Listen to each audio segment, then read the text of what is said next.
Muy buenas, bienvenido al programa Análisis, donde hacemos el más grande esfuerzo por evaluar la realidad nacional e internacional de la manera más científica posible. Hoy queremos hablar de la educación, del papel que la educación juega en el desarrollo económico, y por eso hemos invitado a un especialista del Banco Mundial, persona que tiene mucha experiencia en 3 bancos internacionales, el Fondo Monetario, el Banco Mundial y el Banco Interamericano de Desarrollo. Actualmente se encuentra en el Banco Interamericano de Desarrollo. Y tiene una larga carrera profesional en el campo de la economía, y un exitoso académico. Pero antes de eso queríamos mencionar los eventos de esta semana, sobre todo el viernes, en lo referente a 3 ataques terroristas, uno en Francia, otro en Tunisia, otro en Kuwait, un total de como 80 muertos. Y es sorprendente, esta gente, estos islamistas, les extienden la mano, sobre todo los países occidentales, y lo que hacen es estar decapitando gente como lo que hicieron este viernes. Hay un refrán en inglés que dice "Don't bite the hand that feeds you", pero esta gente parece que nunca lo han oído. En Francia también tiene el mismo refrán por todos lados, pero esta gente nunca lo han oído. Entonces, aquí en Honduras pues tenemos un problema similar, problemas de corrupción llegan a pobreza y desempleo, y eso pues lleva a que la gente se radicalice. En esos países se radicalizan con la religión, en otros se radicalizan con políticas de izquierda, en otros se radicalizan con políticas de secesión, quieren una separación del resto del país y toman las armas. El punto es que causa mucha lágrima y sufrimiento, y todo porque no podemos generar, estos gobiernos son incapaces e incompetentes de generar rápido crecimiento económico. No crecimiento económico, todo el mundo puede generar, es rápido crecimiento económico. ¿Y cuánto es eso? Bueno, para un país como Honduras sería tal vez como 8% anual. Entonces hemos invitado a un economista, un excelente economista, del Banco Interamericano de Desarrollo, para que nos dé la perspectiva de él. No sé si es la perspectiva también del Banco Interamericano en cómo ve, por lo menos él, el vínculo entre educación y desarrollo económico. Le damos la bienvenida al doctor Javier Luque, quien estudió en los Estados Unidos, allá sacó su maestría y su doctorado, y pues lleva muchísimos años de trabajar con los organismos internacionales. Gracias por estar con nosotros, doctor. Muchas gracias a usted por la invitación. Dígame, ¿cómo ve el vínculo entre educación y desarrollo económico? ¿Es útil la educación para el desarrollo económico o qué? Bueno, durante los últimos 50 años, 60 años, ha habido mucha investigación sistemática para determinar cuáles son las causas del desarrollo económico, cuáles son los factores claves que llevan el proceso de desarrollo económico, que eventualmente lleva al mayor bienestar de las personas. Y lo que es claro es que el factor que consistentemente sale como un gran predictor del desarrollo económico de los países y del crecimiento de los países que conlleva el desarrollo económico es el nivel de capital humano de su población, usualmente medido por el nivel del logro educativo de la misma, ¿no? Capital humano, para la teleaudiencia queda un poquito perdida con capital humano es... Lo que pasa es que queremos ir un poco más de lo que es el logro educativo en años de educación, ¿no? Uno puede haber acabado primaria, pero una primera pregunta es ¿cuánto aprendí durante la primaria? No, haber acabado la primaria lamentablemente no es equivalente de saber leer con fluidez o de saber las operaciones matemáticas básicas, ¿no? Entonces, y aparte hay muchos otros factores que influyen en nuestra capacidad de relacionarnos y de ser productivos en el mercado laboral o como ciudadanos, que en muchos casos escapan a lo que pasa necesariamente dentro de la escuela, ¿no? Entonces, un poco la idea es hablar con este concepto un poco más amplio que el mero logro educativo en años de educación, y usamos la palabra capital humano, ¿no? Pero, en verdad, el gran predictor, como dije anteriormente, es la gran medida de capital humano son los años educativos de la población, pero ahora se ha pasado mucho de hablar de años educativos de la población a hablar con medidas efectivas de conocimiento de las personas, ¿no? Como esas evaluaciones de PISA. Claro, desde 1960 se están llevando evaluaciones sistemáticas para comparar los aprendizajes de los chicos a cierta edad o a cierto grado, y se han vuelto más populares desde los 90 con las pruebas TIMSS y la prueba PISA. La TIMSS es una prueba, bueno, son pruebas muy similares, pero una se enfoca más en lo que aprendo en la escuela y la PISA se enfoca más en qué tan preparado estoy para salir al mercado laboral. Pero el punto es que estas pruebas están demostrando que países o chicos con el mismo logro educativo en términos de años, es decir, con 9º grado o con 6º grado de primaria o 3er grado de primaria, tienen niveles de conocimiento muy dispares, ¿no? Por ejemplo, Perú, yo soy peruano, tiene en la prueba PISA no alcanza los 400 puntos, mientras el promedio de los países desarrollados es 500 puntos. Y el estimado es que 50 puntos significan un año escolar. Por ende, sabemos que los chicos que están dando PISA en Perú, si bien están en el mismo grado que los chicos que dan PISA en Estados Unidos, por decirlo, efectivamente tienen un conocimiento de 2 años menos, ¿no? Lo cual es grave, ¿no? Y lamentablemente eso pasa en Perú, y nuestra evidencia es que eso pasa en todo, voy a generalizar, en todos los países de América Latina. Pero también el argumento es válido para el resto de los países del mundo, ¿no? O sea, claro, lo que sabemos, en Asia nadie está argumentando lo contrario. Claro, no, lo que sabemos y lo que pasa en Asia es sumamente interesante. Lo que sabemos es que hasta los 90 o hasta los 2000, la literatura de crecimiento de que hablábamos al comienzo vinculaba el logro en años educativos versus la tasa de crecimiento de largo plazo de los países. Los estudios de Robert Barro hizo esta idea muy popular y eso apoyó mucho de las políticas que siguió el Banco Mundial y otros donantes internacionales de impulsar fuertemente que la matrícula escolar en todos los países del mundo, ¿no? Pero a partir de fines de los 90 para ahora, lo que nos queda muy claro es que no importa cuántos años estoy en la escuela, sino lo que importa es cuánto estoy aprendiendo, ¿no? La medida que vienen de estos pruebas internacionales. Pero definitivamente la cantidad dice mucho ya de entrada, porque es como decir, aquí en Honduras, casi todos los hondureños se quejan de la mala calidad educativa.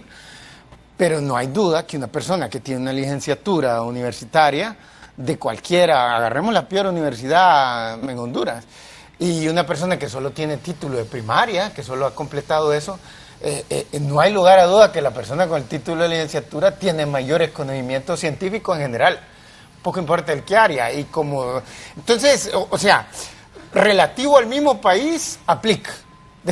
Porque aquí siempre ha habido malos niveles educacionales. Y de ahí, relativo a otros países, ya se vuelve un poquito más complicada las comparaciones, porque ahí ya entra ese factor de calidad que puede haber grandes diferencias. No obstante, siempre dice bastante. Por ejemplo, esos nuevos medidores de población de 25 años o más que tienen por lo menos una licenciatura o más, y han estado apareciendo cada vez más. Y entonces, pues miramos ese fenómeno y la pregunta es esa. Entonces usted definitivamente diría que de una manera general, en cuanto a sobre todo cantidad y calidad, una mezcla de las dos, es determinante para el desarrollo económico. Claro, determinante, es absolutamente determinante, pero solo para cerrar la idea. Yo creo que lo importante acá es que, si bien cuando uno avance a nivel de bachillerato, de la universidad, o maestrías o doctorados, ¿no? Lo realmente relevante no es que tanto el título que obtuve, sino si el proceso educativo y el proceso de adquisición de habilidades ha continuado o no, ¿no?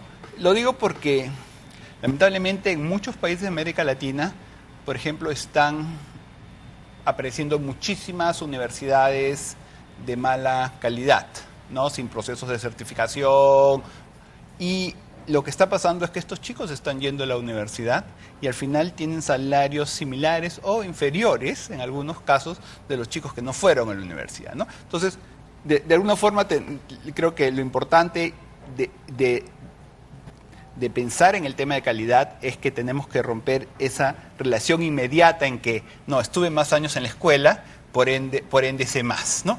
Obviamente, el caso general es que voy a estar más años en la escuela y voy a saber más, ¿no? Voy a aprender nuevas cosas, voy a estar expuesto a nuevas habilidades.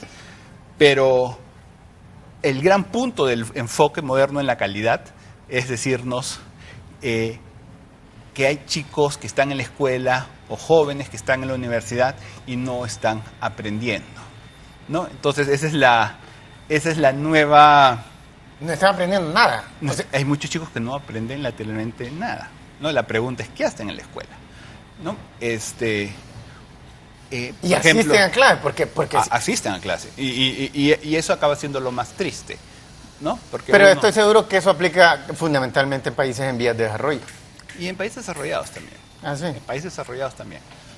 Ok, tenemos que dar una pausa comercial. Antes de eso, queremos recordarles que nos pueden seguir en nuestra página de Facebook, Dr. Carlos Avión, y también los entusiasmamos a adquirir el libro Riqueza para Todos, que se encuentra en librería Guaymuras de Tegucigalpa. O no se vayan, que ya regresamos con más.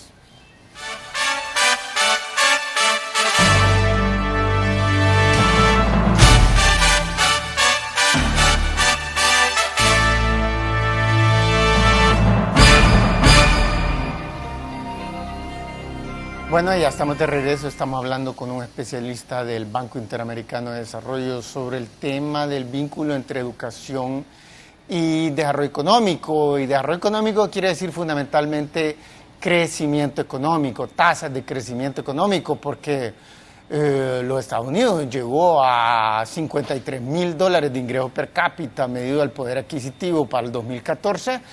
Porque en los últimos 200 años creció más o menos como 4% anual y Honduras tiene $5,000 de ingreso per cápita para el 2014, porque Honduras creció como 1% anual en la media de esos 200 años. Y Haití es el más pobre del continente americano porque creció todavía más lento que Honduras. Y Singapur tiene un ingreso per cápita más alto que el de los Estados Unidos porque la media de esos 200 años fue incluso más rápida que la de los... Esa tasa de crecimiento determina qué tan pobre o qué tan rico es un país. Y en función de eso, nosotros hemos estado desde hace tiempo escuchando en todas las universidades donde yo he estudiado, como en Honduras, en Suiza, en Alemania, Inglaterra, España, una gigantesca cantidad de políticos, especialistas en educación y economistas hablar de la gran importancia que juega la educación en el crecimiento económico. Y cuando comenzamos a comparar, a cotejar ciertas cifras, por ejemplo del UNESCO, sobre educación como proporción al Producto Interno Bruto, o esos niveles educacionales, qué porcentaje terminó secundaria o primaria o universidad del total de la población determinada de una edad que ya estaría suficiente para haber terminado primaria, secundaria o universidad. Entonces, y después la cotejamos con tasas de crecimiento, encontramos un fenómeno un poco raro. Y se las vamos a mostrar al doctor Luque para que él nos comente, porque nosotros todavía estamos un poco confundidos, dado que todo el mundo dice que hay una relación de causalidad y las cifras pues dicen algo bien raro. Mostremos unas cifras ahí que tenemos, por favor, si nos la muestran Estaban cifras de la OECD, con sede en París, y miramos esto, que es un claro ejemplo de los gigantescos progresos en educación que se han logrado en casi todos los países del mundo después de la Segunda Guerra Mundial hasta la fecha. Entonces, si vamos a seguir la lógica que a mayor educación, y dado que este país lo estamos comparando contra sí mismo, quiere decir que si ha sido mala o buena la educación en España, no hace diferencia porque es más o menos una constante, no es contra otro país. Entonces esperaríamos mirar tasas de crecimiento más rápido en la primera década del siglo XXI. Pero mostremos la próxima tabla que nos da tasas de crecimiento que la sacamos del Banco Mundial y de otras fuentes. Mostremos la tabla, ve ahí, gracias. Entonces miramos estas de crecimiento que no compaginan, que no correlacionan. Y si no tenemos correlación, dice la ciencia, en cualquier área, química, física, biología, pedagogía o economía, no tenemos causalidad, no tenemos la posibilidad de demostrar causalidad. Entonces, mostremos, mire, si nos quedamos ahí los 50, resulta que los 50 de España creció todavía más rápido. Es el periodo de Franco. Era un dictador oprobioso, muy violador de los derechos humanos, pero generó las mejores tasas de crecimiento en la historia de España. Ese periodo después de la Segunda Guerra Mundial para acá y todos los países europeos vieron tasas de crecimiento que la mayoría nunca habían visto en toda su historia. Un periodo como 25 años, como en 1948 cuando comenzó el Plan Marshall, hasta con 1973 cuando se cuatriplicaron los precios del petróleo y les arruinó la fiesta. Entonces, un cuarto de siglo a velocidades. Y miramos fenómenos similares en prácticamente todos los países europeos. España no es la excepción a la regla. Alemania gastaba una fracción de lo que gana hoy día en educación en la década de los 50, pero en esa década creció a 8% anual, mientras que en la primera década del siglo XXI creció a 1% anual. La diferencia es todavía más diáfana y flagrante. Mostremos la próxima tabla, por favor. Argentina, un país más próximo a Honduras y también más próximo a su país, Perú. Y miramos que Argentina pues tuvo nuevo milenio, pues vio una gran crisis y todo, pero se gastó por ahí, por el 5.1, 5.2. No, redondeamos la cifra porque nuestras teleaudiencias no son académicos, ¿verdad? Que son estudiantes de secundaria y otras son amas de casa que no tienen título secundario. Entonces, redondeamos eso de 1880 a 1899, la última década del siglo XIX, era una fracción de lo que están gastando hoy. Es un fenómeno general para casi todos los países del mundo, sin excepción. Aún para quien está dudando de la credibilidad de mis cifras, quien sabe un poco de historia sabe que es un fenómeno que la humanidad ha visto un rápido aumento, sobre todo en los últimos 2 siglos, en gasto en educación como proporción del Producto Interno Bruto. Pero miremos la tasa de crecimiento económico. Es archiconocido que Argentina a final del siglo XIX y comienzo del XX, mostremos la próxima tabla, por favor. Argentina obtuvo las tasas de crecimiento económico más rápido de Latinoamérica y efectivamente esos últimos 20 años del siglo XIX fueron a más o menos 6% anual. Deberíamos de haber visto tasas de crecimiento más lentas a final del siglo XIX y más rápido a comienzos del siglo XXI. Pero miramos exactamente el inverso y la diferencia es más que considerable.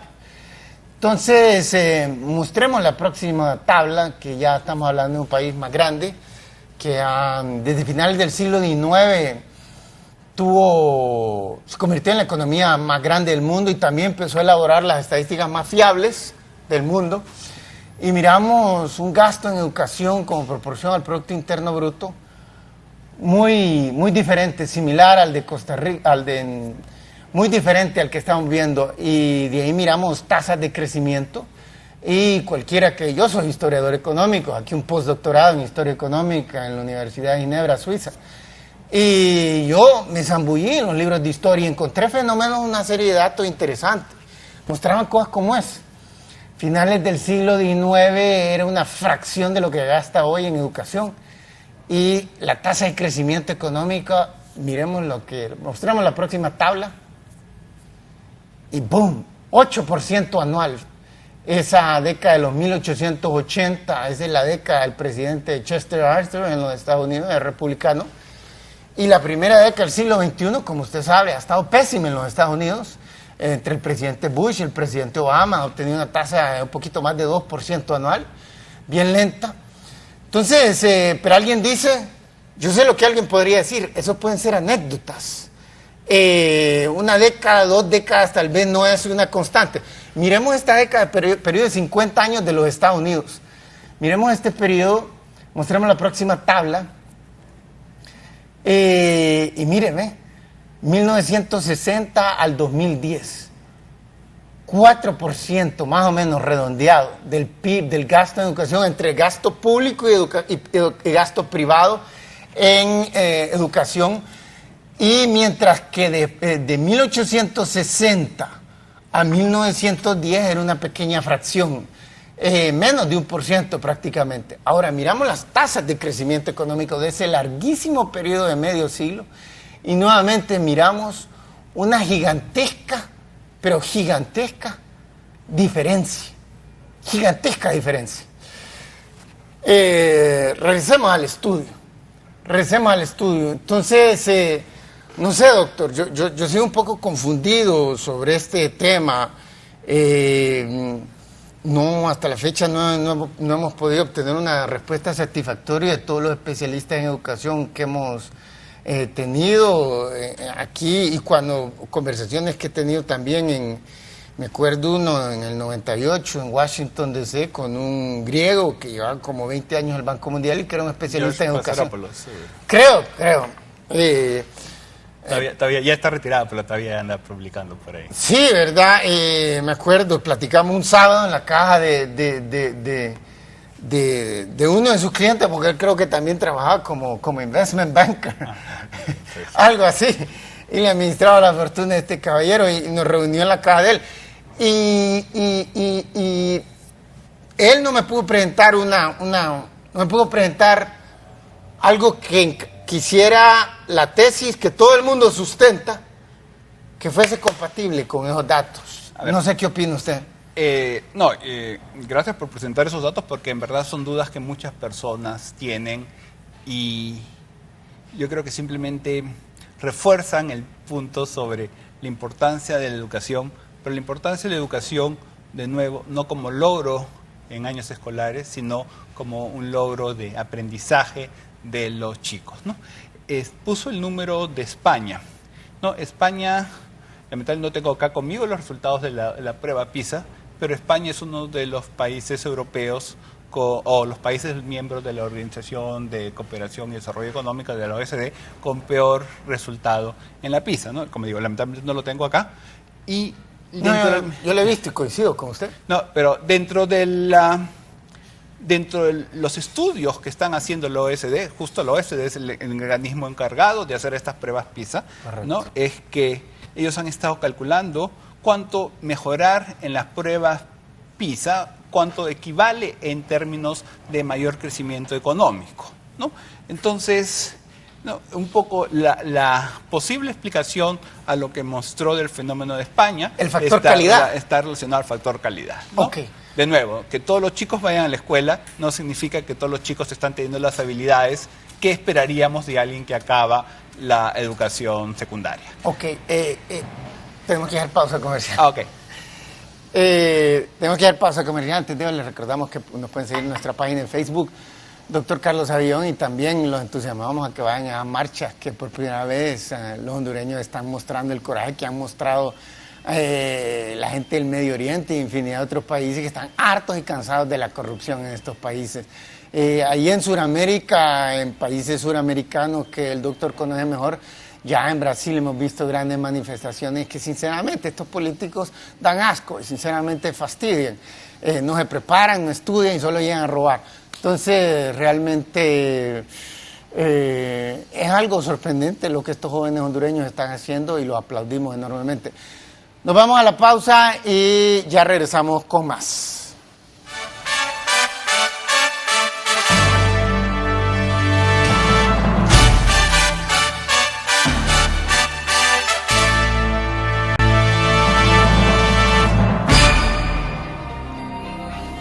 Bueno, estamos de regreso, estamos hablando con el doctor Javier Luque, especialista en economista de formación, pero su tesis doctoral le hizo sobre el tema de esa relación educación, desarrollo económico.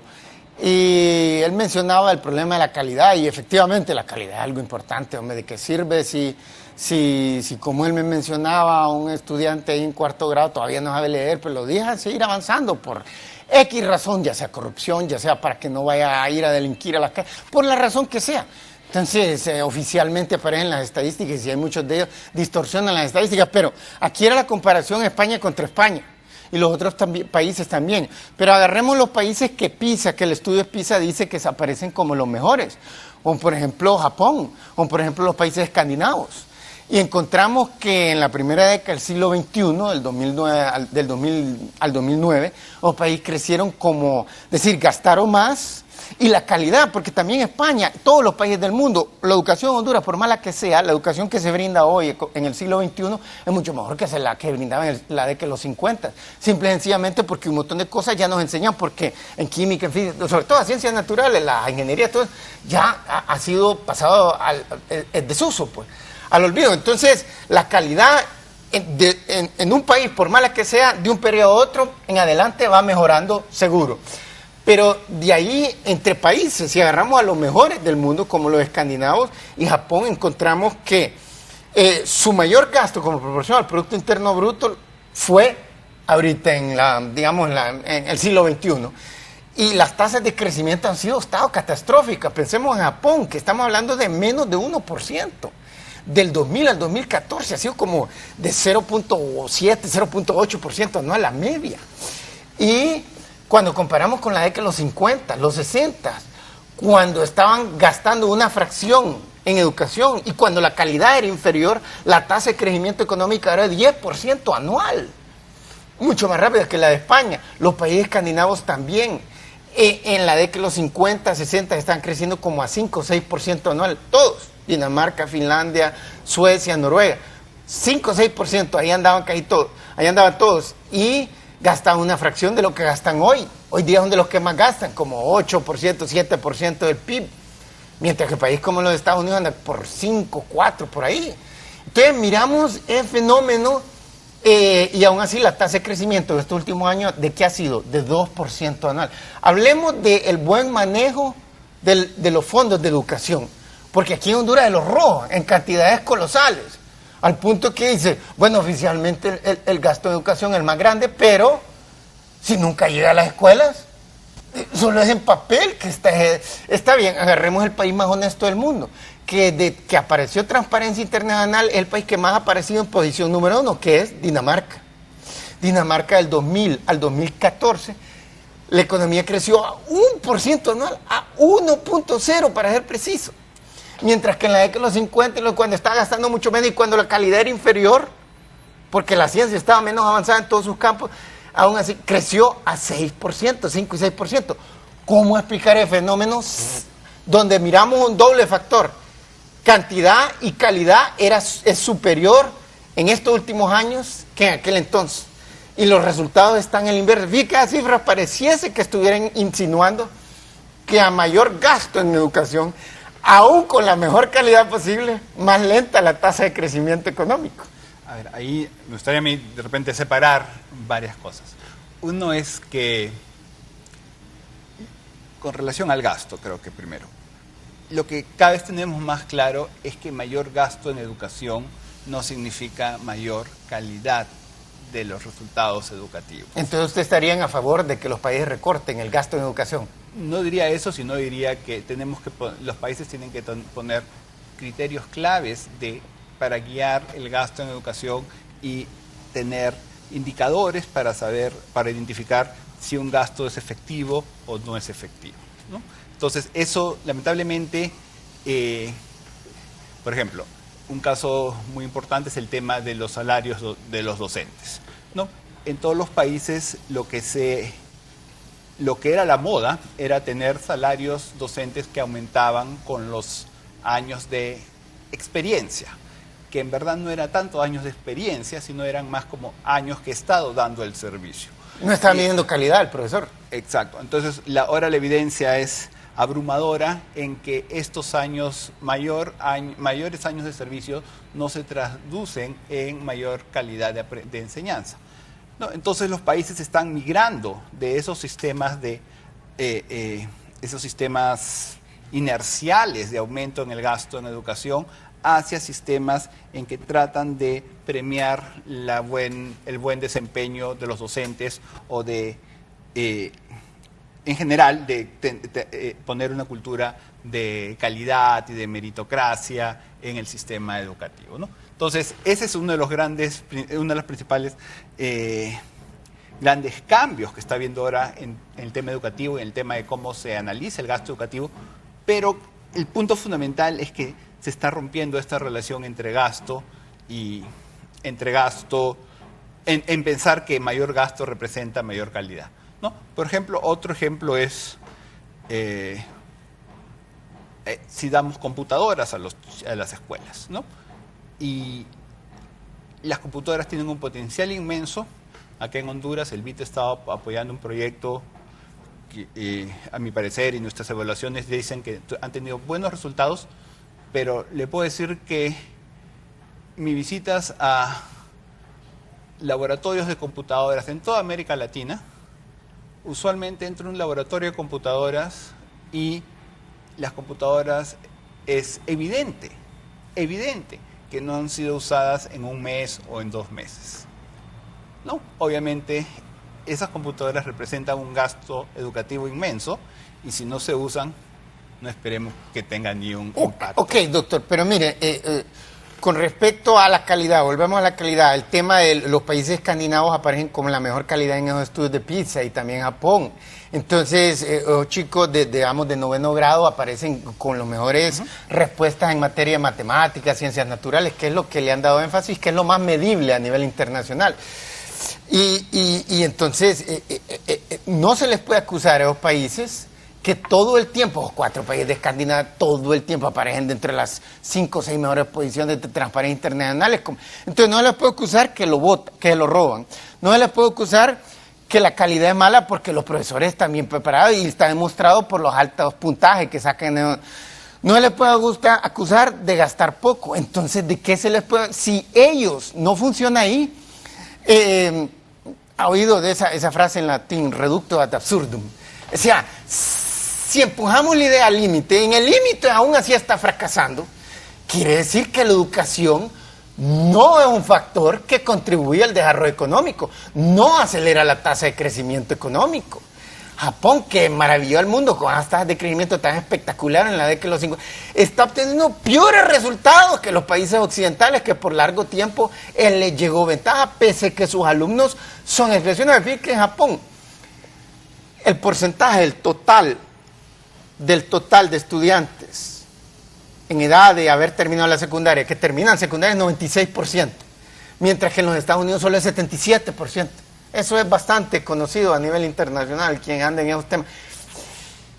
Pero ahí está, y agarramos, por ejemplo, los últimos 15 años, la tasa de crecimiento de los Estados Unidos ha estado mala, pero ha estado como 3 veces más rápida que la de Japón. Porque Japón ha estado creciendo como a 0.7% anual, los Estados Unidos ha crecido como a 2.2%. Claro, ahí el tema importante que creo que hay que tener en cuenta es que la tasa de crecimiento obviamente es función de la tasa del resultado educativo, que eso, como le digo, está absolutamente comprobado en la literatura, pero también es función de muchas otras cosas, ¿no? Por ejemplo, lo que pasó en los 2000, hubo esta crisis internacional y esto obviamente ha afectado ciertos periodos de crecimiento de ciertos países, ¿no? Lo que vemos, la relación educación, la relación que establecemos es con el crecimiento económico de largo plazo de los países. Yo le di una cita de 50 años para que no dijeran que era anecdótico, dato. Entonces, y no es el único país. No, entonces, el tema es, ¿no?, que si bien puede ser que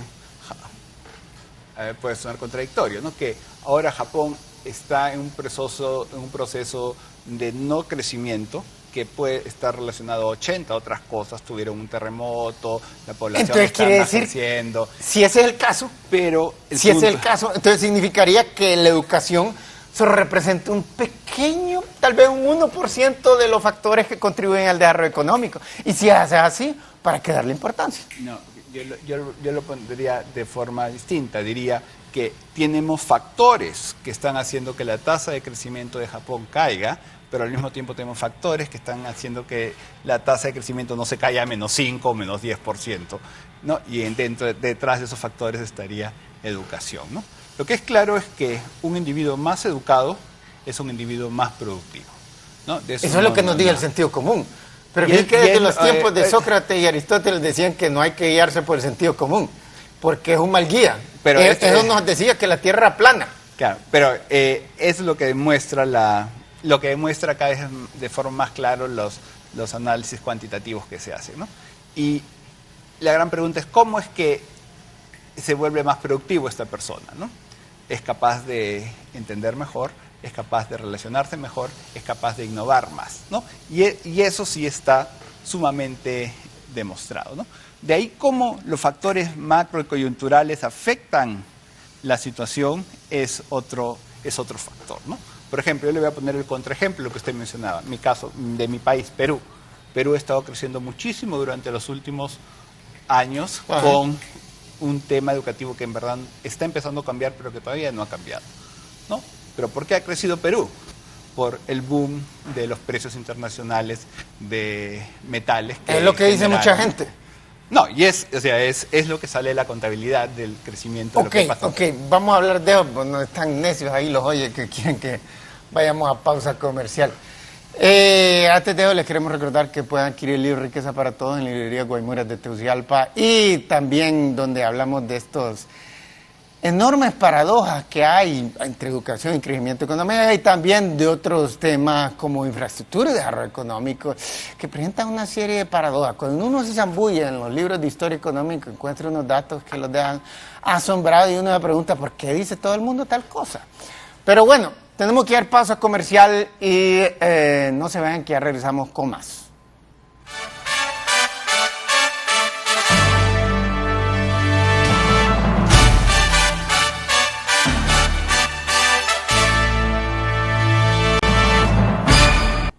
Bueno, ya estamos de regreso, estamos hablando con el doctor Javier Luque del Banco Interamericano de Desarrollo y él nos decía que aparte de la calidad también hay factores nuevos en la educación que incluso estimulan la autodidactia.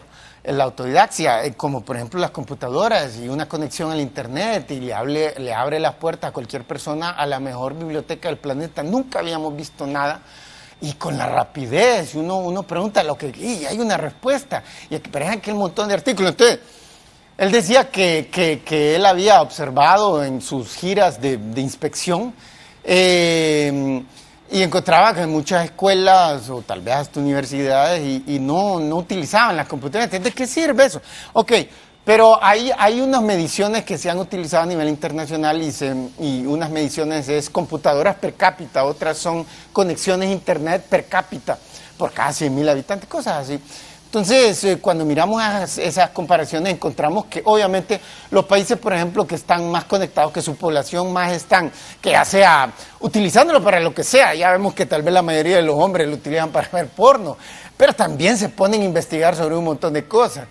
Y el punto es que todo el mundo, entre más conectado, más puede investigar y más puede autoeducarse. Y yo sinceramente le debo más al internet que lo que he aprendido en las diferentes universidades. Es sorprendente lo que uno aprende ahí. El punto es que encontramos que los países con la mayor conexión per cápita en el mundo son, por ejemplo, los países escandinavos. Y otros países desarrollados, es evidente, hay más dinero, pueden comprar más computadoras cada persona, pueden conectarse más al internet, pueden utilizar más banda ancha, todo hay que pagarlo. Entre más dinero, entre más desarrollo económico, más se puede. ¿Y qué encontramos? Nuevamente la misma paradoja, la falta de correlación. En un momento como en la década de los 50, los 60 o finales del siglo XIX, cuando apenas hay un poquito de electricidad, encontramos que casi todos estos países que hoy día se les denomina occidentales o incluso Japón, Australia, Nueva Zelanda, Europa Occidental, Norteamérica, tenían tasas de crecimiento mucho más rápidas, digamos, las últimas 2 décadas del siglo XIX, que los últimos 20 años. Y en los últimos 20 años cuando ha hecho un boom de la utilización de las computadoras y del internet. Entonces, ¿cómo explicar que al momento en cuanto están utilizando estos países donde de una manera general no se roban el dinero? Los países donde mejor utilizan, donde la calidad, donde los países como los latinoamericanos aprenden de ellos para tratar de mejorar la calidad de sus universidades, escuelas primarias. ¿Cómo explica que aún ahí encontramos esta dicotomía, esta contradicción? Que a menor conocimiento, ya sea por la vía tradicional de las escuelas, las universidades, o ya sea por la vía del internet y las computadoras, más lento es la tasa de crecimiento.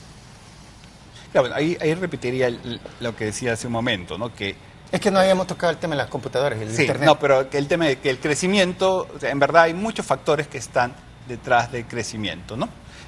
Como usted mencionaba hace un momento, si viésemos los indicadores del logro educativo de hace 50 años, probablemente hacen un match perfecto con los niveles de crecimiento sostenido o de nivel de PBI per cápita actuales, ¿no? La internet y la computadora obviamente nos dan unos potenciales inmensos en la actualidad, y lo que queda claro es que los nuevos sistemas educativos tienen que invertir fuerte para que los chicos tengan lo que nosotros llamamos las habilidades del siglo XXI, que gran parte de ellas son no saber cómo usar el Word en la computadora, ¿no? Sino saber usar la computadora en un contexto de que es una herramienta para saber comunicarme, para saber buscar información, ¿no? Es el nuevo mundo.